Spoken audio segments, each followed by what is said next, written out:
രാഹുൽ മാങ്കൂട്ടത്തിൽ കേസിലെ ആദ്യ പരാതിക്കാരിയെ അധിക്ഷേപിച്ചെന്ന കേസിൽ പ്രതിയായ ദീപ ജോസഫിന് സുപ്രീം കോടതിയുടെ കടുത്ത വിമർശനം.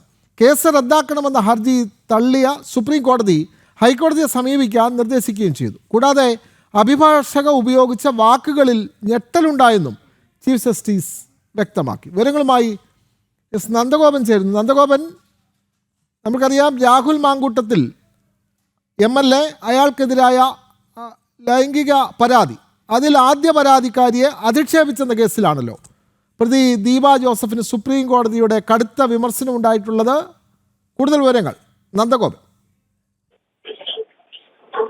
വിനോദ, ലൈംഗിക അതിക്രമത്തിന് ആദ്യമായി ഇരയായ അല്ലെങ്കിൽ രാഹുൽ മാങ്കൂട്ടത്തുമായി ബന്ധപ്പെട്ട് ആദ്യ പരാതി നൽകിയ ഇരയെ അധിക്ഷേപിച്ചു എന്നുള്ള പരാതിയിലാണ് ദീപ ജോസഫിനെതിരെ കേസെടുത്തിരുന്നത്. ഈ കേസ് റദ്ദാക്കണമെന്ന് ആവശ്യപ്പെട്ടുകൊണ്ടാണ് ദീപ ജോസഫ് ഇപ്പോൾ സുപ്രീം കോടതിയെ സമീപിച്ചിരിക്കുന്നത്. എന്നാൽ സുപ്രീം കോടതിയുടെ ഭാഗത്തു നിന്നും രൂക്ഷ വിമർശനമാണ് ദീപ ജോസഫിനുണ്ടായത്.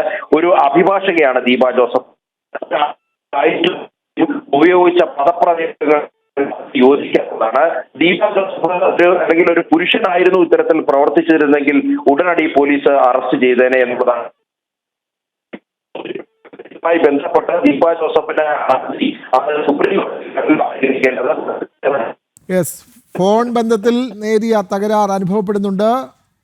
രാഹുൽ മാങ്കൂട്ടത്തിൽ കേസിലാണ് ആദ്യ പരാതിക്കാരിയെ അധിക്ഷേപിച്ച അഭിഭാഷകക്കെതിരെ സുപ്രീം കോടതി രൂക്ഷമായ വിമർശനം നടത്തിയിട്ടുള്ളത്. വിവരങ്ങൾ നൽകുകയായിരുന്നു നന്ദഗോപൻ.